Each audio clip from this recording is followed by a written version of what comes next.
premier producteur de vin, mais c'est dû à la météo, désastreuse en Italie et en Espagne, et plutôt gentil avec nous en fin de parcours cette année. Mais premier producteur, ça ne veut pas dire premier vendeur dans le monde. Et quand un produit n'est pas soutenu dans son propre pays, c'est un peu compliqué de conserver une place de premier dans le monde, de leader. Or aujourd'hui, qu'est-ce qu'on voit ? Est-ce que le président de la République emmène un des vignerons dans la salle là, avec lui quand il part à l'étranger ? Jamais. On n'est pas fier de ce qu'on produit. Donc ça ne peut pas marcher, quoi. J'ai un petit désaccord là-dessus avec François Patriat. On avait participé au même débat en face de Catherine Hill et ses 49 000 morts. On sait que c'est bidon. On sait que cette femme-là se trompe. On sait qu'en plus, c'est à la limite de l'escroquerie, puisque elle nous dit que l'alcool augmente, la consommation d'alcool augmente. C'est pas vrai. On sait qu'elle a diminué en France. Et qu'en 1995, elle trouvait 45 000 morts. Et quand elle refait les comptes en 2011, elle en trouve 49 000. Donc, moins on boit d'alcool, plus il y a de morts. C'est une loi quand même un petit peu particulière. Les gens qui ont dicté la loi Évin, c'est Claude Gau. Professeur Claude Gau. Je crois que le problème en France, c'est qu'on a, chez les politiques, une grande peur des blouses blanches, même quand ces blouses blanches sont bidons. Claude Gau, professeur Claude Gau, il est professeur d'accidentologie. Mon cher François Patriat, vous me direz où est-ce qu'on apprend l'accidentologie, comment on devient professeur d'accidentologie. Il n'a jamais exercé la médecine, il était médecin légiste, et aujourd'hui, c'est le professeur qui dicte nos conduites et qui a dicté un petit peu la loi Évin. Vous ne voulez pas qu'on retouche à la loi Évin, il va falloir qu'on y retouche quand même, parce que sinon, on ne bougera pas. Qu'est-ce qui s'est passé en juin dernier ? Ça n'a échappé à personne. Il y a eu un événement footballistique mondial, la Coupe du monde de football. Il y a un groupe de Champagne, c'est Tétinger, qui a une belle histoire en plus, parce que Tétinger, il pourrait très bien aujourd'hui être sur la Côte d'Azur, vivre tranquillement, en ayant vendu tous les biens et en ayant touché sa part d'héritage du groupe Tétinger. Il a tout réinvesti personnellement, Pierre-Emmanuel Tétinger, pour reprendre son groupe. Il a risqué ses sous, quoi, grosso modo, et il en a fait un groupe qui marche bien, etc. Il devient partenaire de la FIFA. Il est très content parce que partenaire de la FIFA au Brésil, ça aurait pu être un sparkling wine australien ou Freixenet, le grand groupe de cava espagnol, qui nous annonce hier qu'il a progressé, que ses ventes ont progressé en France de 14,5%. Parce qu'ils font de la communication. Puis en Espagne, ils n'hésitent pas à en faire de la communication. Le mot d'ordre de la Fédération des grands vins espagnols, c'est savoir boire, c'est savoir vivre. Apprendre à boire, c'est apprendre à vivre. Tétinger décroche le partenariat avec la FIFA. Formidable. Un groupe français devient partenaire de la FIFA pour la Coupe du monde de football. Donc ils l'annoncent. Ils font un communiqué pour l'annoncer. L'ANPA, la Ligue anti-alcoolique, fait un procès en s'appuyant sur la loi Évin et gagne le procès. Tétinger est condamné. Il fait mettre chez le caviste de la Vigna à Paris, boulevard de la Madeleine, à titre un petit peu de clin d'œil et de plaisanterie, une affiche avec un baby-foot en disant « On n'a pas le droit de vous le dire, mais on est partenaire d'un jeu qui se joue à 11 de chaque côté, et avec l'image du machin ». Il a reçu une mise en demeure pour faire retirer l'affiche de la vitrine de la Vigna. Pierre-Emmanuel Tétinger a pu communiquer sur ce partenariat de la FIFA et du groupe Tétinger dans 120 pays dans le monde, c'est-à-dire les 120 pays où il exporte, mais pas en France. Comment on peut soutenir une économie, si on en reste sur le terme de l'économie, comment on peut soutenir une économie comme ça quand on a une loi qui est aussi pénalisante ? Aujourd'hui, on pense qu'en France, l'interdit est plus efficace que l'éducation. Je ne crois pas, moi. Je crois que le professeur des écoles qui, en Touraine, à Amboise, a conduit pendant 2 années ses enfants dans les vignes avec l'accord de la mairie d'Amboise. Ils ont travaillé les vignes, le lycée viticole leur a prêté un attelage avec un cheval, ils ont été tailler la vigne, ils ont même vendangé, ils ont fait le vin, ils ont mis en bouteille, ça a été vendu pour la caisse des écoles. Moi, je pense que les gosses de primaire qui ont suivi cette expérience pendant 2 ans, ils sont vaccinés contre l'alcoolisme. Quand on emmène des jeunes, et je l'ai fait souvent, et je vous l'ai déjà dit, François Patriat, j'emmène souvent des jeunes avec moi en dégustation, j'ai commencé par mon propre fils, quand ils ont 18 ans, qu'il faut entre 16 et 18 ans, quand ils commencent à couper la branche et qu'ils se heurtent aux parents et qu'il faut qu'ils aient une attitude à risque pour se construire. Un ado, il a besoin de ça. Quand on l'emmène chez les vignerons et que le vigneron explique son travail, qu'il explique que pour planter une vigne, il faut déjà arracher l'ancienne, attendre 3 ans, replanter, attendre 3 ans qu'elle donne les premiers raisins, attendre 10 ans qu'elle commence à parler du terroir, et qu'il met en bouteille tout ça. Le travail de vinification qui lui montre. Le rapport à l'alcool n'est plus le même. C'est plus le jeune, quand il a envie de couper la branche et de se heurter aux parents, il hésite à 2 fois avant d'aller acheter la bouteille de vodka à 6 euros. Le résultat quand même de la loi E20 depuis 91, si on en croit Catherine Hill, et on ne la croit pas, mais enfin bon, ça serait que quand même depuis qu'il y a cette loi, l'alcoolisme n'a fait qu'augmenter. Il y a des chiffres qui sont vrais, cela est vérifié. C'est que la vente de vodka en France, elle a augmenté de 47% entre 2007 et 2011. De même que la vente de Bourbon. Et la France est le premier consommateur mondial de whisky. Alors, il n'y a pas de quoi être fier, quoi. Enfin, c'est bon le whisky, moi j'ai rien contre. Hein. Mais à côté de ça, la consommation du vin diminue régulièrement. Et en plus, même si on voit des jeunes qui s'y intéressent, c'est quoi? C'est qui ces jeunes? C'est des élites. Il y a effectivement les concours dans les grandes écoles, les concours œnologiques entre toutes les grandes écoles qui ont lieu, et ça se termine dans le chai de Lafitte ou chez un champenois, je ne crois pas qu'il y en ait en Bourgogne. C'est formidable, mais c'est les jeunes des grandes écoles. Dans les quartiers populaires, la culture du vin, elle a disparu. Alors, moi, c'est ça qui ne me rend pas optimiste. Tant qu'on n'aura pas mis les pieds dans le plat et que les politiques n'auront pas dit « faut arrêter avec ça, il faut reprendre la loi E20, la retravailler ». Bien sûr qu'il faut lutter contre l'alcoolisme, mais par l'éducation, par la formation. Quand on pense qu'aujourd'hui, on ne peut pas avoir représenté à la télévision une séance de dégustation, montrer que le vin, ce n'est pas un truc qu'on boit comme paille, cul sec comme ça, là, c'est pas ça. Montrer qu'on peut déguster le vin. Aujourd'hui, je suis un peu bien placé pour parler de ça, puisque mon épouse est réalisatrice de documentaires, elle a fait des Racines et des ailes et tout ça. À chaque fois qu'ils veulent montrer une bouteille de vin, attention, les précautions. Il faut que ça passe par les services juridiques de la chaîne, il faut que ça soit accepté. Il ne faut surtout pas montrer qu'il y ait du plaisir. Le truc qu'il ne faut pas montrer, c'est quelqu'un qui prend un verre, qu'il déguste et qui a du plaisir. Le comité interprofessionnel des vins de Bordeaux a été condamné parce qu'il y avait une jeune viticultrice ou une jeune œnologue avec un verre et on lui a dit « Ah oui, mais ce n'est pas un geste technique parce qu'on voit qu'elle a du plaisir. » Mais celui qui a du plaisir en buvant du vin, c'est celui qui est justement vacciné contre l'alcoolisme. L'alcoolique, c'est celui qui boit quand qui n'a pas de plaisir.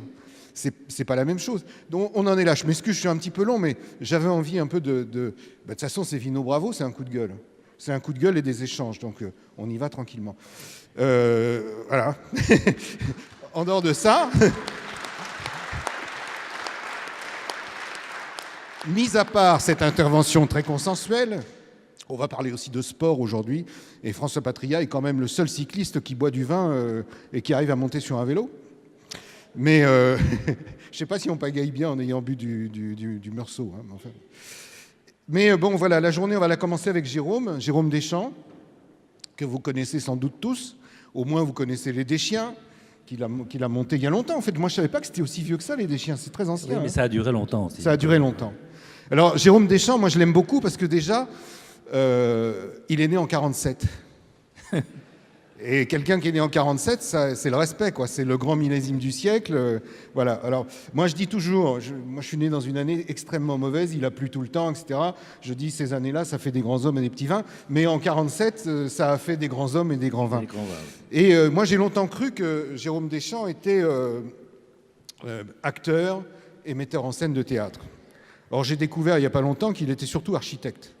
Parce que je suis allé visiter là où il sévit en ce moment, l'Opéra Comique, et c'est surtout des grands travaux qu'il a fait à l'Opéra Comique. Il a fait dépenser beaucoup d'argent à l'État, c'est pas bien ça, Jérôme? Non, pas beaucoup à l'État, beaucoup aux Américains. Aux Américains qui ont financé, c'est les Américains qui l'ont donné très généreusement d'ailleurs. Et puis j'ai découvert aussi quand même, mais ça je le savais déjà, qu'en dehors d'être architecte, c'est quelqu'un qui dépoussière. Donc quelqu'un m'a dit, Jérôme Deschamps, c'est le Roventa du théâtre.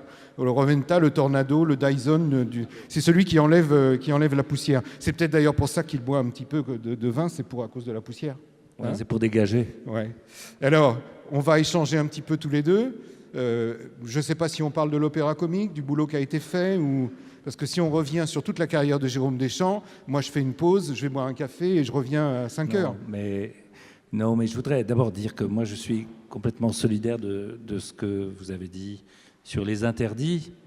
Il se trouve que j'ai une petite pensée pour Carmen, que vous connaissez sûrement, qui a été créé à l'Opéra-Comique, et sur les interdits qui sont quelquefois absolument stupides. Il se trouve que dans Carmen, il y a des cigarières au début de l'œuvre, et on vient d'interdire à Melbourne la présentation de Carmen parce qu'il y a la présence du tabac dans l'œuvre. Mais c'est quelque chose d'absolument hallucinant, de sottise. Et je voudrais saluer tous les gens qui travaillent sur le vin avec tant de raffinement. Pourquoi ? Parce que ce sont des gens qui font le bonheur des autres. C'est quand même quelque chose d'extraordinaire. Et cette notion de plaisir, moi je la partage. Au fond, je ne suis pas dans le vin, mais je fais un métier absolument cousin en dirigeant cette maison aujourd'hui à l'Opéra-Comique, qui elle aussi est faite pour le bonheur. Et il y a des parentés avec le vin à plein d'égards. D'abord, il faut savoir que l'Opéra-Comique, c'est un théâtre où il y a eu le plus de créations en France d'art lyrique. Et c'est un genre particulier, l'Opéra-Comique, qui mêle le théâtre et l'art du chant. Et c'est un répertoire qui s'est construit en contact avec la société. Et ça a commencé il y a 3 siècles. Et il s'est construit un peu contre de grandes institutions comme la Comédie Française ou l'Académie Royale de Musique, qui est devenue l'Opéra de Paris, et qui avait des privilèges. L'opéra a le privilège du chant et la Comédie Française, celui du théâtre. Et donc, au contact de la population, puisqu'il est né dans les foires, il s'est construit en rusant, en étant impertinent, en se moquant, en faisant des parodies. Et puis il a gardé ce contact avec les gens. On pourrait dire que le grand opéra, il parle des dieux, et l'Opéra-Comique, il parle de la société. Et donc, il a parlé beaucoup de l'art de vivre, de ses difficultés, des chagrins d'amour qu'on soigne aussi avec le vin. Et je me suis aperçu, j'ai regardé ça, c'est que juste cette saison que nous présentons, il y a la moitié des œuvres où le vin est présent. Et même, on doit en offrir, comme vous savez, peut-être à l'occasion de la chauve-souris. C'est une boisson effervescente et rafraîchissante, vous m'avez dit. Nous, on a été obligé d'annoncer qu'à l'occasion de la soirée de la chauve-souris, une boisson rafraîchissante en rapport avec le 3e acte de la chauve-souris serait servie à l'entracte. Parce qu'on n'a pas le droit de dire qu'on offre une coupe de champagne. Ça serait évidemment dramatique. Donc vous voyez, l'Opéra-Comique continue à être obligé de ruser pour faire plaisir. On ne peut pas le dire franchement. On ne peut pas être généreux et joyeux directement. Il faut le laisser entendre. Voilà. Et puis, sinon, moi j'ai fait du théâtre, je vais en refaire aussi, puisque je vais bientôt m'arrêter à l'Opéra-Comique. Mais c'est vrai que j'ai très souvent mis le vin dans mes histoires, au spectacle. Et pourquoi ? Parce que j'ai mis souvent en scène les Deschiens, c'était d'abord au théâtre. Il y avait le Pitchett of Côte-du-Rhône qui était quand même pas très très valorisant pour l'image du vin, Jérôme. Oui, hein. Oui, c'est vrai. C'était pas toujours, oui, c'était plutôt genre Gévéor, vieux cépage, Vieux pape. ou vieux pape. Et oui, j'ai inventé des systèmes. Mais enfin, c'était pas que dérisoire. Et c'était d'abord surtout pas pour attaquer le vin. C'était comme une espèce de bouée de sauvetage pour des gens à la dérive. Finalement, ils avaient presque que le vin pour se raccrocher à la vie, pour surmonter leur malheur. Et je l'ai fait avec beaucoup de sincérité. Mais après, je me suis amusé, j'ai inventé des systèmes où les vers volaient, qui traversaient toute la scène. J'ai trouvé un dispositif aussi où on pouvait faire croire qu'il y avait un personnage qui pouvait boire tout un cubiténaire d'un coup. Enfin, on s'est beaucoup amusé avec ça. Oui, alors moi j'aime bien cette forme de théâtre où ça bouge tout le temps. J'ai vu 3 fois Le fil à la patte de Feydeau, mis en scène par Jérôme, et à chaque fois c'est un vrai bonheur. Et je me rappelle la dernière fois, quand je l'ai vu, c'était au Français. Oui. Au moment de sortir, tout le monde avait la banane jusque-là, tout le monde rigolait. Et il y avait l'inévitable couple à qui ça n'a pas plu. Parce que c'est pas du Feydeau, c'est pas du Feydeau, c'est une interprétation, c'est du Deschamps, mais c'est pas du Feydeau, disait une dame. Alors que Feydeau a toujours été justement dans cet esprit d'invention. On disait de lui, je crois que c'est Marcel Achard qui disait de lui que c'était le Denis Papin ou le Pythagore du théâtre, qu'il était tout le temps en train de réinventer des choses, de répéter beaucoup. Et dépoussiérer le théâtre, c'est aussi ça, c'est redonner oui, moi j'ai pas tellement ses couleurs d'origine.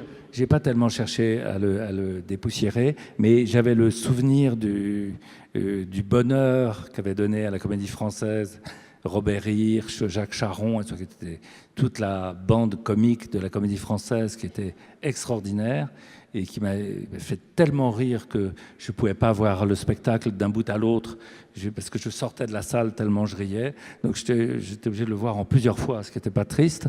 Et je voulais faire écho à ça, à cette mécanique prodigieuse de Feydeau. C'est aussi une forme d'artisanat, de minutie sublime. Et lui, c'était ce qu'on appelle un homme de plateau. Il était au théâtre. Et vous savez, c'est extraordinaire parce qu'on a l'impression de découvrir une horlogerie extrêmement raffinée. Et tout est prévu presque au centimètre près. Les distances des portes, c'est une mécanique absolument prodigieuse. C'est aussi de la sincérité comme dans le vin, quoi. Oui. Tout doit être en place, tout doit. Le vin, c'est aussi ça. Je ne vais pas dire que c'est mécanique, mais s'il manque un élément, hier soir on a eu un dîner où il y avait un Volnay-Cailleret extraordinaire 2005 de chez Bouchard. C'était une mécanique de précision. Tous les éléments étaient en place, et c'est cette précision qui fait la poésie finalement au bout d'un moment. Oui, parce qu'il y a, même si c'est extrêmement construit et complexe, comme vous saurez mieux le dire que moi, il y avait aussi une simplicité, une sorte de franchise, de sincérité. Et c'est ça qui fait les grandes émotions.